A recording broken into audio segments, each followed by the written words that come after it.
Hey, y'all, it's Juanita Coley, the founder of Solid Rock Consulting, where we help call centers implement technology, optimize the technology that they currently have in place, and build better workforce management teams.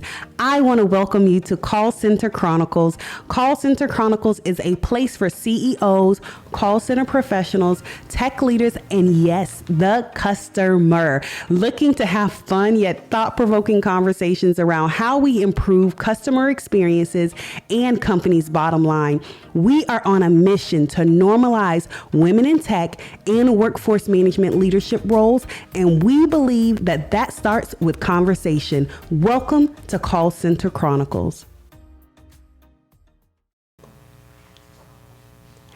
Hey, we are in episode 5. That is right. We're in episode 5, and today we are talking through more of technology and how it's shaping the call center world. And so I'm super excited. We have Genefa Murphy with us, the CMO of Five9. Okay, I'm kind of fangirling a little bit. Okay, so I'm gonna calm down, because I'm super excited. I've been waiting to have this interview because, as you know, I love Five9. I love technology, and I'm super excited about how we are using it and adopting it to have better customer services and customer experiences. So without further ado, let's hop right into the show. So you guys know, okay, so my Call Center Chronicle family, last week we talked to Joel Richardson, senior executive over at Group Elite, and we talked through just kind of, where we are going with technology and call centers as a whole. So right now we call them call centers, contact centers, because we have this hub of people that are coming together for a common good of serving the end user, the customer. And so that got me to really kind of thinking, how we are progressing with that model. In the pandemic, we will be in a place right now. I can remember just before even doing customer service consulting and call center consulting, if we would have ever said, hey, we want to have this remote environment, that would have been like this big no-no for reasons that were good and some that we were just kind of stuck in our ways, right? And now, post-pandemic, that is just a norm to have customer service reps at home providing great customer service in most instances.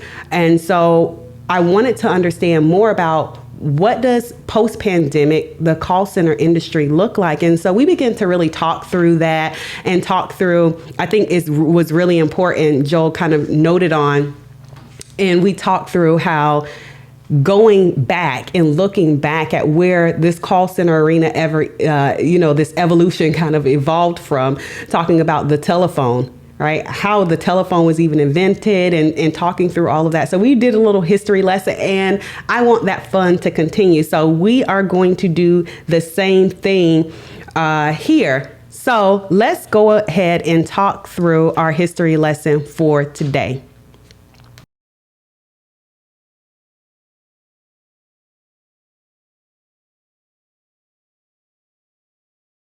On with us live, you will see my screen.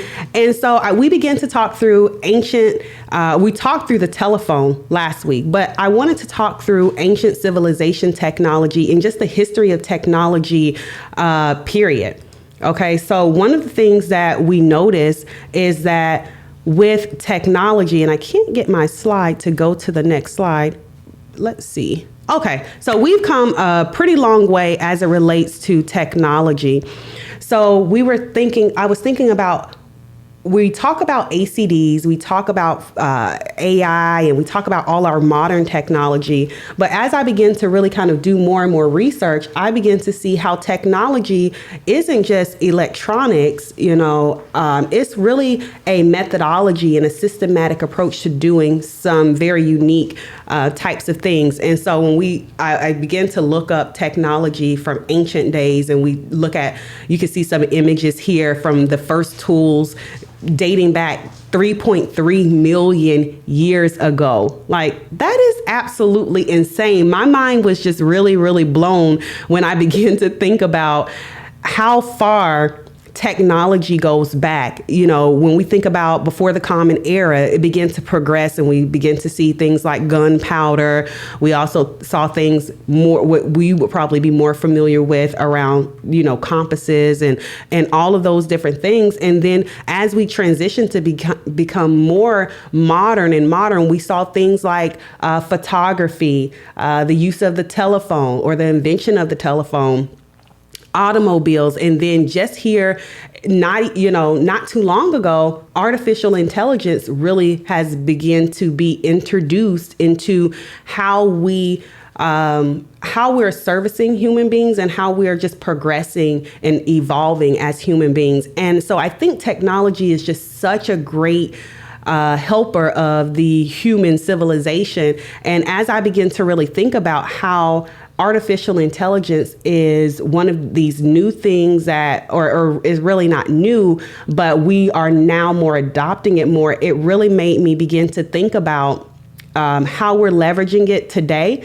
And so I begin to see that the COVID clinic, it's the largest U.S. COVID testing organization. They selected Five9 to power its cloud contact center. And so I thought that was super cool. And as I was reading more about it, it was saying that, you know, a caller can call in, right? Put their zip code in, and it'll tell them where the nearest testing center is. And as you know, okay, COVID is something that we're, you know, dealing with across the globe, and to be able to have that type of information readily at your fingertips is going to be so impactful to how people are getting tested, rapid testing, and all of those good things. But then the other thing I began to think about is how that frees up the agent in the call center, right, to be able to move on to bigger and complex tasks, right? So they're not, a person doesn't have to wait to speak to a person. They can actually type in their zip code, find a near COVID testing center near them. And then again, that allows the agent to deal with some more complex types of things. And so I thought that was super cool that technology, one, has advanced to this point. Okay, so we've started back 3.3 million years ago with, you know, snowflake stone chips and carving out different things to make human life, human civilization better, to more modern types of technology like the telephone, printing, compasses, steamboats, automobiles, all those different things. And now we're at a place in history where we are leveraging technology to automate things, even remove and do a lot of the heavy lifting that we no longer as humans have to do, but still advance our life. So that is your history for today. Also, one of the ways in which I want to talk with our guest today about how we are actually leveraging this technology, artificial intelligence, how diversity matters. And so that is our show for you today. I hope you enjoy. Without further ado, I am going to introduce to you Genefa Murphy, CMO of Five9.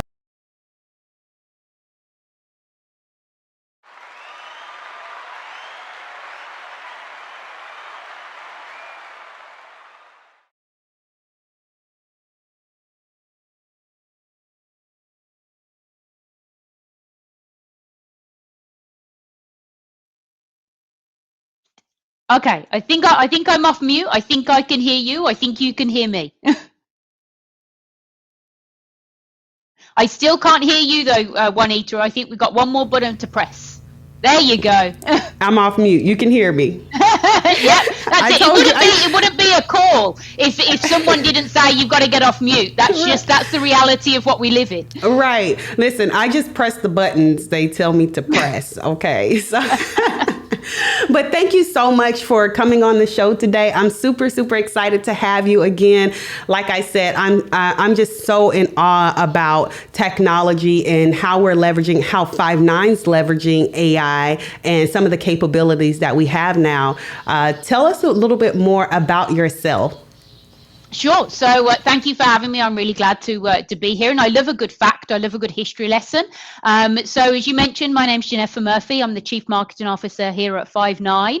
I joined Five9 about 3 months ago now, after spending over 15 years in enterprise IT. I came originally from the product management side of the house and then evolved into the marketing side of the house as well. So broad spectrum of business. But the best thing about all of my jobs has been the ability to work with customers and get to know how they can make the most out of technology. That's awesome. That is awesome.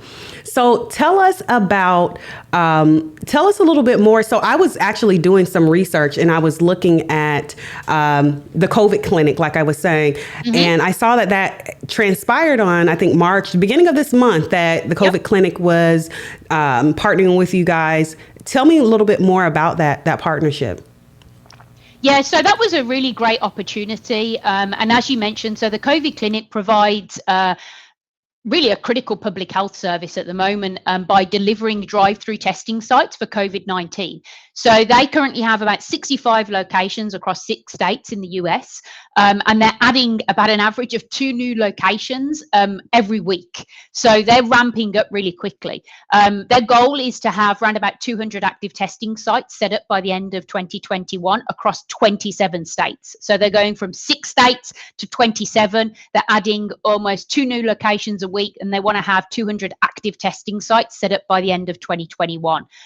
We originally were speaking to them, and one of the big challenges that they came to us with was saying, essentially, as they were ramping up, as they were adding more sites, one of the challenges that they had is that their call volume was spiking, and in some cases it was going to be 20,000 a day, and they had live agents. They've still got live agents, but really their goal was to sort of understand how can we really ramp up? And so using intelligent virtual agents, or IVAs, that was really a way for them that they could have this hybrid or bimodal dual workforce where they were leveraging the IVAs in order to, as you said, sort of take on some of those routine tasks, appointment setting, date checking, those types of things.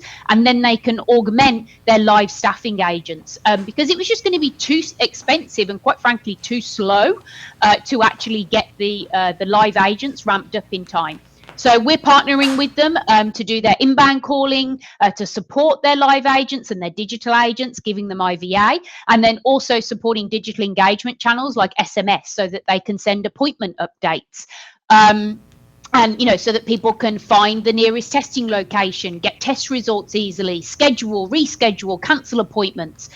Because as you mentioned, especially COVID, it's something very personal, right? I mean, if you have to go get a COVID test for yourself, a member of your family, you want instant information. You want to know, where can I go first? I mean, I remember a few months ago, my son, he's 6. He had to go get a COVID test because he had a bit of a cold. And before he went back to school, he had to go get a COVID test. And just that feeling that, oh man, I want to get to the nearest place right away and get the information sooner than anything. That was just such a personal thing. And everybody has their own story. And so I think for us, being able to partner with someone like COVID Clinic and help them to accelerate what they were trying to do was just a really cool use of technology and a really cool partnership. Yeah. How long did that take? I'm curious, because like you said, you were able to help them ramp up really quickly because in a standard type of situation, you would have had to hire all these people, do background checks. Not only that, train them and all those different things on, where to look in the system to find the new, the closest location and all those different things versus using this technology. I can type in a zip code and within seconds know where my nearest center is, or testing station is. How quickly was that ramp? Yeah, so we were able to do that within, a number of days, weeks. I mean, what it came down to at the end of the day was just to get their logic, get the understanding from COVID Clinic so that we could build that into the system. The other added benefit of Five9 and Inference, the technology that we acquired for IVAs at the end of last year, is that we have a lot of pre-built task libraries. So we have pre-built flows based on different verticals like healthcare, like retail, etc., that can be used in order to speed up that process. So instead of, starting from a blank sheet of paper, you can look at the task libraries and you can sort of say, okay, yeah, this gives me a great base of the common tasks that you might want to do as part of a healthcare engagement flow. So that really helps speed things up.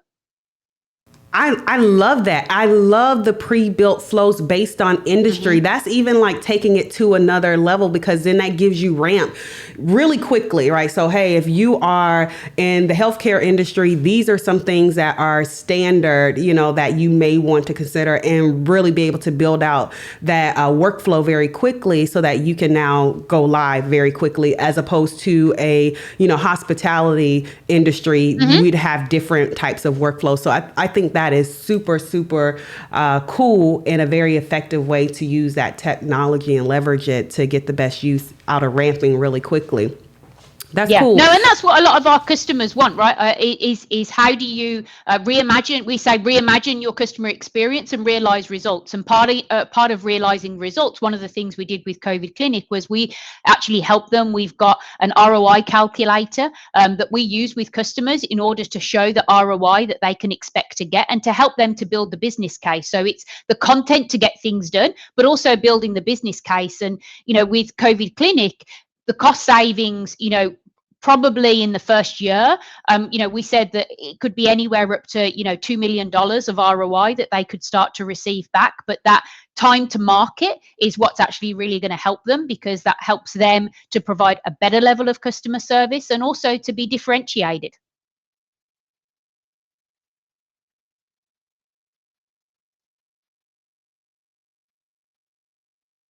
Oh, I lost you again, Juanita. Sorry, you cut out. I was on mute again. As we talk about technology, right? Yep, it's all our friend. It's our friend. Yeah, it's not the technology, it's the users of the technology that we got to worry about, right? See, that's it. But there's still always going to be a world where you need people. Right. And that was actually going to be that is perfect segue into one of my other questions that I was going to ask you about. So one of our goals at Solid Rock Consulting is really to normalize women in tech, get people really used to technology and leveraging technology so that we can make better and larger impacts on human life and human experience, customer experience. And so with leveraging technology so much, do you think that diminishes the importance of diversity, or that diversity becomes more important? I don't know. What do you think? No, I think it's a balance, right? I mean, I think if you just take a step back for a moment and put yourself, in the shoes of the customer, right? You say in your intro, being in the shoes of the customer, being with customers. I mean, think about it. When you have got a problem that you're really stressed about, that you're really frustrated about, a lot of the times you want to interact with another person. I think technology is great. I think that the role of AI and automation in the contact center is evolving, and people are looking for practical use cases to make it real.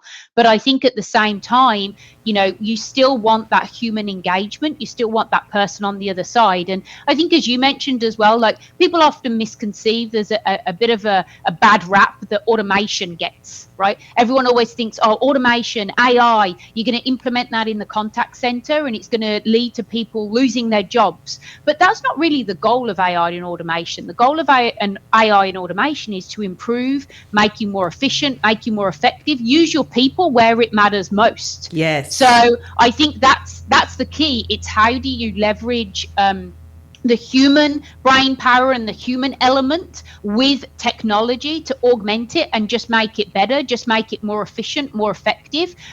Because, a lot of contact center agents, they don't want to be doing the routine tasks necessarily. That gets a bit can get a bit mundane, a bit boring. So if that can be automated and they can spend more of their time engaging with customers and using, their sort of knowledge and experience to provide better customer service, then that's a win-win.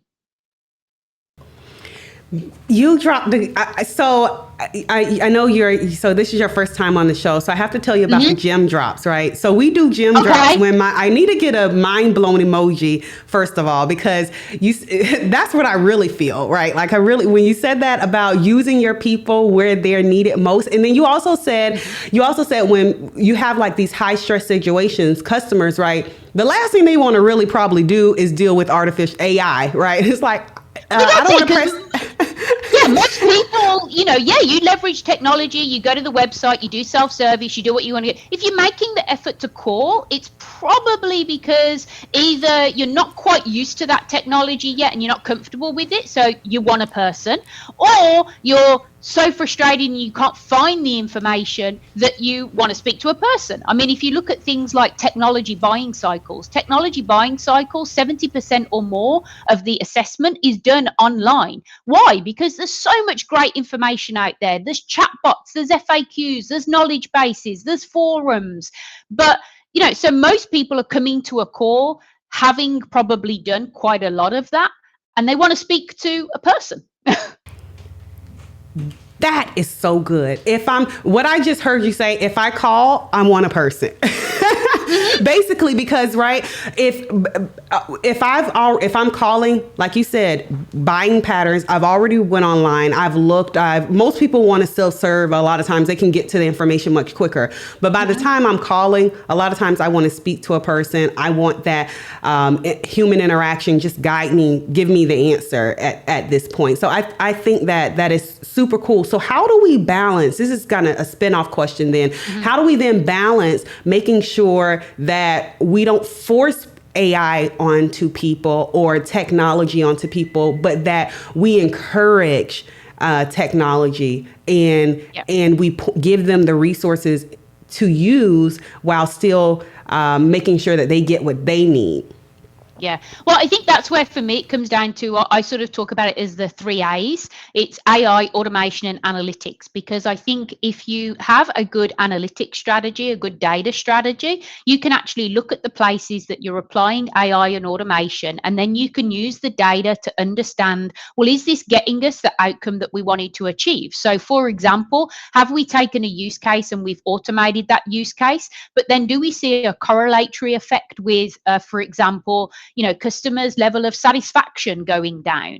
But the only way to do that is to actually look at cause and effect. And so that's where analytics and data becomes a really powerful tool to use in partnership with AI and analytics to actually show, are you having the desired outcome, or are you just getting, a level of efficiency, but actually the end goal, which is improved customer service, more brand loyalty, better revenue, that's not actually being achieved.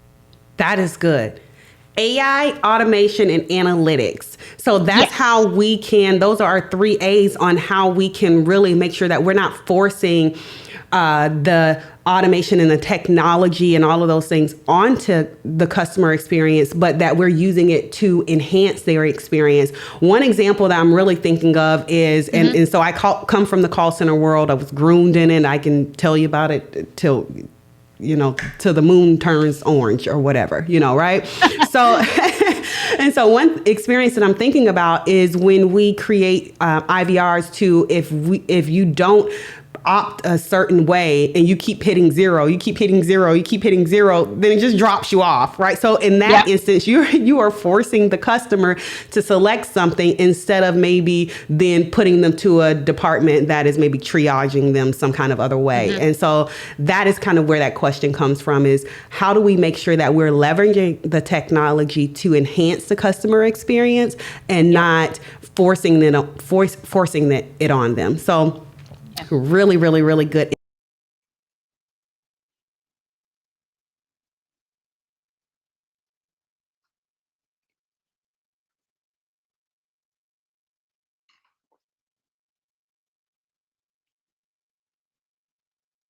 I was talking with Ebony Langston over at T-Tech, and we began to talk about diversity and all of those different things. And I think it's a great conversation that you are talking about, as well as we talk about technology and diversity. And by the time a person calls in, they actually want to speak with someone. So diversity is great, but Ebony began to talk about inclusion. How do we make sure that diversity and inclusion go together and make sure that we're leveraging that in our call centers? Yeah. So I think, and it's a big topic, so it depends sort of what you mean by that. But I think, diversity can take many different forms, right? Making sure that you have diversity in the people you have working within your contact centers, diversity in how you leverage people versus technology. But inclusion, I think, really comes about, making it a more welcoming, inclusive experience where people want to feel engaged. It's not just a diversity because it's a number or a checkbox. It really is something that gets lived and breathed throughout the values of how you operate your contact center, how you engage with your customers, the scripts, if you will, that you choose to create, and the tasks or the ways in which you train your different teams in order to engage with each other and with the customer as well. So I think diversity, is sort of one step. Inclusion is looking at the broader experience and how you sort of think through it through all the different touch points of the working environment, and then the engagement of those people with the customers as well. And that's where a lot of the analysts are talking now about total experience, right? How do you take customer experience and employee experience and the two together? I'm glad you said that, because then that makes me begin to think about, now that we have, and I was talking about this earlier at the beginning of the interview, where we were talking about how we've seen call centers evolve from call centers to contact centers to now, do we even have centers? Which I know we do, but when as we have people at home now, and we're thinking about inclusion and diversity and all those different things, how does that shape the customer, that total experience? And what are the different things that we have to now tackle from a technology standpoint, as far as, like, for example, even with Five9 and having the cloud environment and having the IVR and these pre-scripts, how do you envision us having these work at homers, having people in centers, and having all of these, different facets and components that we have to contend with now, the technology of Five9 shaping that environment? How does that work? So I mean, listen, by its very nature, cloud gives you an additional layer and level of flexibility to enable, a workforce that is working from home and that is working in a more traditional contact center, right? But the thing is I think we see more attention being paid to workforce engagement tools, workforce optimization tools. It's about how do you empower the agent and the supervisor in order to, in some ways, recreate the experience that it would be if you had all of your contact center employees in one place, being able to leverage skills and knowledge off each other. And in some places, it's reimagining what that experience is, right? So, for example, we see one of the solutions that we have as Five9 is called Agent Assist. And that's a solution really for the agent and for the supervisor to empower the agents and supervisors to get real-time coaching and learning as they're going through the call. Now, in a traditional contact center, you might get that, someone walking around. You might get that in an automated fashion. If you're at home by yourself, you need to think of ways in order to be able to do that and leverage technology. And so that's where things like Agent Assist, where you can pop up coaching cards, you can do also calls where you can, for example, the supervisor can listen in, but sometimes that's a bit freaky. So maybe you want to just chat, right? And you can look at the remote desktop and you can say, hey, actually, maybe go and suggest here, or here's something that you could do as a next step. So I think it's that balance, but we're definitely seeing a lot more interest in our workforce optimization, workforce engagement, gamification tools. Gamification's been out there forever, yes, right? And I think have people really known how to take advantage of it? And has there been a need to be? Probably not. I think 2020 has accelerated that for sure. So I think that's where we're focusing a lot of our time is it's 4 areas. How do we engage customers to give them their channel of choice, right? So they can pick, do I want a person or do I want to engage via SMS? How do you engage and empower your agents and supervisors so that they can work remotely and they can get just as good a level of experience and support and engagement from their employer as if they were in the office? How do you then close the loop with customers? Make sure you understand, what are they feeling? Are they feeling, engaged? Did they get their problem solved? And it's not, about the how did the agent always perform? It's about how did the brand perform? How did this overall customer experience perform? And then the last piece is connecting the contact center back into the rest of the business. I think with people working more remotely, it's going to be even more important for the contact center to leverage data from other parts of the business and all of the awesome insights from the contact center to get out into other parts of the business as well. And sometimes you don't see that happen. Man, that is really good. I'm particularly interested in the last point that you made about, I'm dropping gems all over the place, right? Or you are anyway. We got to get that emoji. Right, got to. So I'm particularly interested in where you talk about connecting the call center back into the overall business, because that is key. Right. I think that is really, really key. We can have all the data, we can have the best customer service, but if it doesn't loop back into the business, then we just have insights, but we are not using it to drive anything. Right. We just have a lot of data, a lot of good insight, but we're not using it to say, okay, well, we see that a lot of our customers do prefer to actually talk to people versus the SMS. And so while we are beefing up over on SMS, we should really probably be beefing up the actual more people, right? Or how do we, improve our SMS so that people will prefer it? Different things like that. Does Five9 have anything? So I know about the Agent Assist. Five9 have anything that talks through how we now connect back into the business, those insights? Yeah. So I think a lot of that comes from the integrations that Five9 has. So we have a number of different integrations across all different parts of use cases. The sort of standard one, the most common one is definitely the integration of Five9 into CRM systems, whether that's Salesforce, whether that's Oracle, or whether that's some of the other players like Customer, for example. So that's one area, because that's where you can pull data from the CRM system in order to be able to give it to the agent right in the point of time, so that when a customer calls, you can identify them, you can look at their record, get the latest information, and then push the information back as well, so that the next time when somebody else goes to engage with them, they truly start to have this 360-degree view of what the customer engagement is. Other areas is, integrating with some of our partners like ServiceNow, right, on the IT side of the house. So they have a huge presence with the IT team. They're building out workflows, how you can be more efficient, more effective. And so we have a number of integrations that can actually help power that and ensure that we're closing the loop, so that you can, for example, say, okay, great, I've got this task to now complete. Say, for example, someone's doing a simple thing, password reset, right? You may be able to do the password reset directly in the contact center, or you might need to kick off a flow with your IT service management solution, your ticketing solution. Well, great. You want to be able to do that, but then you want to be able to close the loop back to say, okay, well, how many people are calling in to do password reset? Okay, is there some other problem? Is it just that people are forgetting their passwords, or is there some other bigger problem that there might be the case that we have to address? So I think CRM is a common integration. Unified comms is another area. So Zoom, Teams, we've seen great uptick in our integrations with them.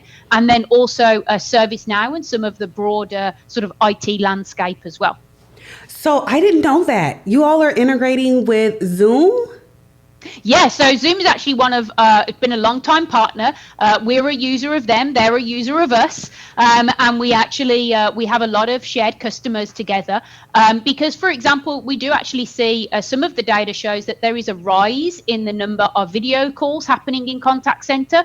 I think a lot of people have got video fatigue. But then at the same time, it's how do I make it more personal? How do I make it more engaging? Video is a great way to be able to do that. Particularly if you think of like a sales and marketing use case where you've got your LDRs or BDRs who are maybe using the Five9 contact center in order to be able to deal with different routing of calls. Maybe they want to, use Zoom to instantly jump on a video chat with a prospect.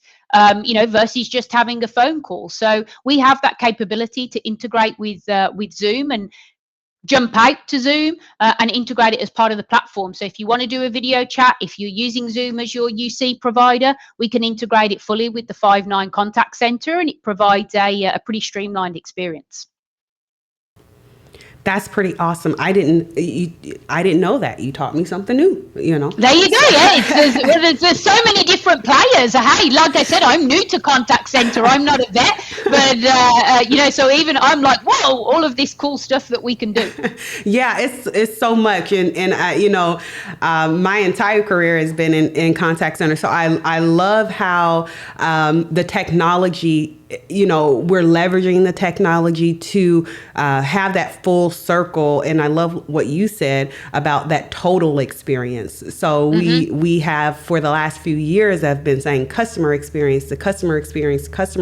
And I was actually talking about this on an episode or so before, where I was talking about maybe we've been thinking about customer experience from the wrong angle or wrong lens. Maybe we have to begin to think about it from a holistic approach. And so I love the term that you use of the total experience. I absolutely love that. So yeah, it's really key. Tell me what's next. I'm super excited. What can you tell me what's next for Five9? Sure. So a big thing for us, right, is we are continuing to grow our customers of all shapes and sizes, but a lot of focus for us definitely on helping customers within specific verticals. So we've recently launched a number of best practices and different capabilities for different verticals. Whether it's healthcare, we released an Epic integration, or whether it's financial services or retail, where we're putting best practices out there. Because part of what Five9 is, it's not just great technology, and we've got some awesome things that we're doing in the space of AI and automation, but it's as much about the people and helping our customers with best practices. So in the coming weeks and months, you'll see much more about that, how we can actually take all of the conversations we've had with customers and with our partners and package that into something that our customers can use to sort of look at where are they now, where do they want to go, and how are they actually going to get there. And the most important thing is, we talk about it's reimagined, so reimagined customer experience and delivering results, because reimagine gives you that vision, that future of where you can use AI, where you can use automation, where you can use the cloud. But at the end of the day, everyone's got a job to do, and that job normally is about delivering results. And those results, need to be delivered in the here and now to even get the opportunity to be able to think about reimagining. So we want to help our customers with both sides of that. That was good. We have to deliver results now so that we can be able to even focus on reimagining. That was good. Exactly, yeah. Because sometimes when you go in and it's like, oh, great, yeah, we like our job is to help provide our customers with a vision and where things are going. But at the same time, we take a lot of pride in helping customers see results in the here and now, and sort of buy that bandwidth to be able to continue to innovate and take advantage of technology. Because I don't know about you, but a lot of teams don't exactly have money falling from the sky to be able to necessarily take advantage of all the technology. So you often have to make your current approach more effective and more efficient in order to get that chance.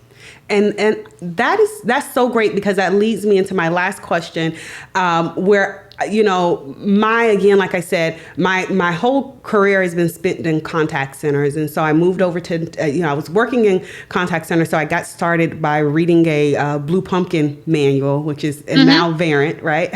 And I was like, I think I like this. And so I started working in call centers, building out workforce teams, working in workforce management and all of that good stuff, and absolutely fell in love with it because of the holistic, you have to have good data, then you move into forecasting. And so I have this whole methodology of how I go through that methodology of building out a workforce management team and all of that good stuff, and leveraging now the technology to do the heavy lifting, right?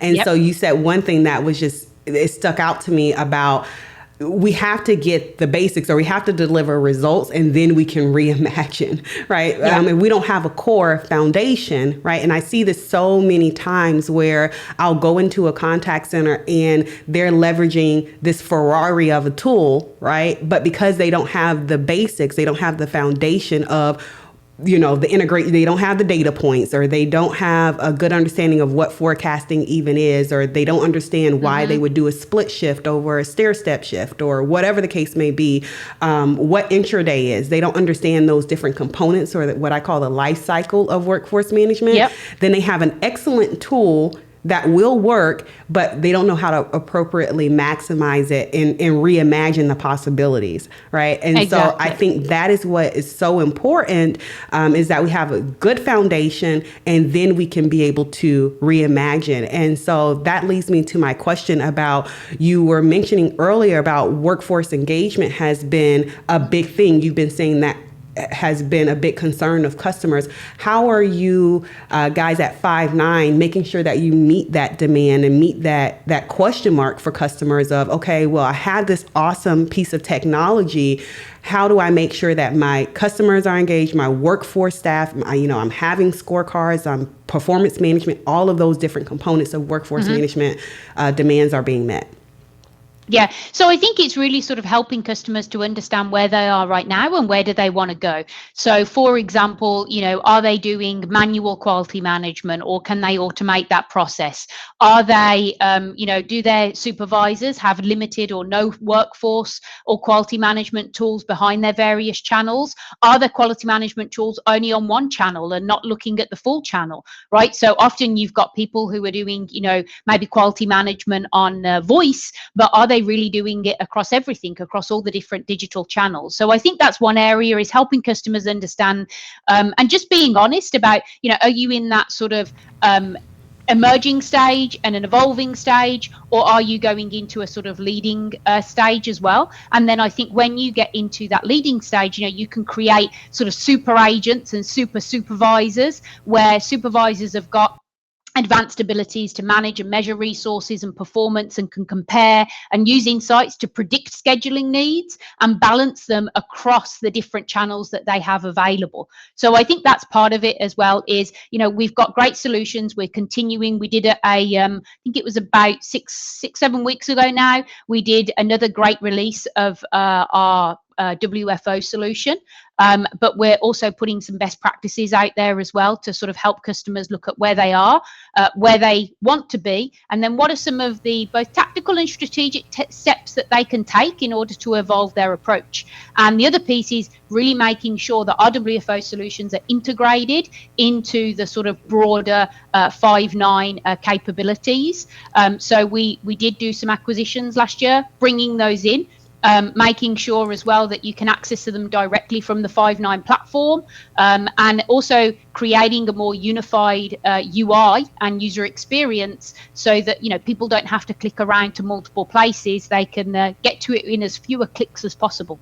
Yeah, I love, because feasibility, that UI is so important, because if users have to open up 11 million, like my grandmother would say, right, applications, right, the likelihood of it being sticky or them using it consistently is very slim, right? They're not trying to pull up 30,000 tabs, right? Yeah, and you want things to be integrated, right? So if supervisors are looking at, for example, like what are the learning modules, how many people how many members of my staff have adhered to those learning modules? Do they need to do more learning? Is there someone who's struggling? Can I help them? Like you were saying, do you use split shift versus dedicated, etc.? So I think it's as much about the integration of the technology as it is the integration of the best practices.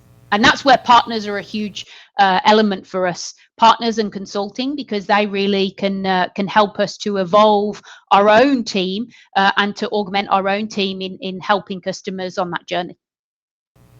Absolutely. And you guys do a great job with that. Can you talk more about how you guys partner to make sure that you have a very diverse and, just from experience backgrounds, and your partners can reach any kind of basically audience can you talk more about that? Sure, yeah. So our partner program actually has been evolving over the past couple of years, and this year actually the team just launched even a few weeks ago a really exciting project, which is our partner Amplify webinar series. And what that's designed to do is that's designed to better enable our partners on some of the latest and greatest from Five9, so that they can feel more empowered when they're going in to talk to customers about what our capabilities are, what they aren't as well, and where that we can actually help augment the services and solutions that they bring to market as well. So we've got the Partner Amplify series that just kicked off. We've also we did at the beginning of this year our first partner sales kickoff or partner summit, where we brought hundreds of our partners together to actually again hear directly from the Five9 team, to engage, give us feedback, and the partner team is really just going leaps and bounds how we can do more co-marketing, enablement, awareness, and segmenting the partners as well, so that often a partner is a very personal thing for a customer, especially if they're helping you to consult and, transform your business. And so for us, we want to make sure that we have the depth and breadth of partnerships that can support our customers to do that. And we really see our partners as being an extension of Five9 and the values that we have. We look for partners who have those similar values as well. Well, we're here. Solid Rock is here for you guys, okay? Excellent. I like it. So, no, thank you so much for the interview today, Genefa. It has been fantabulous. And I want to ask you one last question that I love to ask guests. Leave us with a word of wisdom. If I had to ask you a word of wisdom, what would you tell us? I think, I don't know if it can be a word of wisdom, but definitely my thought is put yourself in the other person's shoes. So put yourself in the shoes of the customer. If you're running a contact center, call up the contact center. See what the experience is. Call it, use the chat, see what happens. Because, sometimes you sit there as you're building things and you think you're doing the right thing, but then when you put yourselves in the shoes of the other person, you experience it very differently. That is so good. Go undercover boss on the contact center. That is good. Yes, we should. Someone should do that, right? There you go. That is so good. We think about all these different IVRs and all these different things we want to automate, but how is it translating to the customer? How is it actually? And so we never actually call the IVR, right? We don't go into the chat, and so that is good. Put yourself in the shoes of the customer. Thank you so much. Hang out with me. I'm going to send you back over to the green room, and then I'm going to wrap up the show, and I'll be right over with you. Okay? Awesome. Thanks, Juanita. Bye.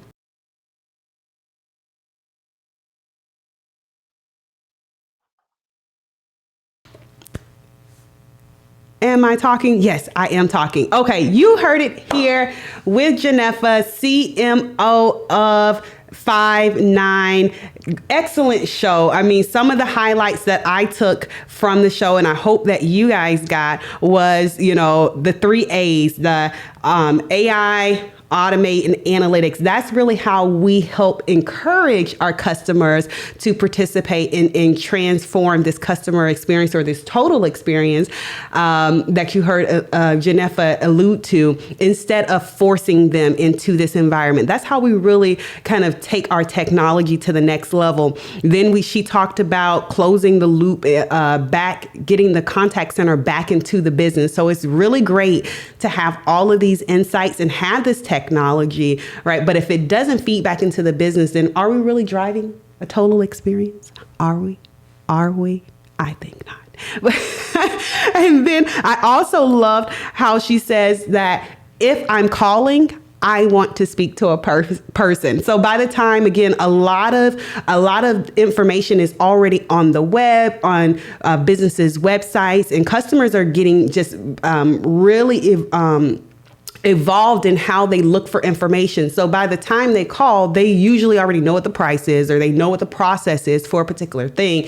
They're having challenges with that. So a lot of times they want to speak to an individual. So I love that nugget that she dropped. And then she also talked about leveraging how we go from just using technology and how we're seeing the trend of workforce engagement become a bigger topic, right? So it's not good enough just to have these Ferraris of systems, right? These best in class systems, but we also then have to say, okay, how do we now, move from emerging to evolving to leading in the industry? And that comes from really bringing in best practices, bringing in people that understand the whole life cycle.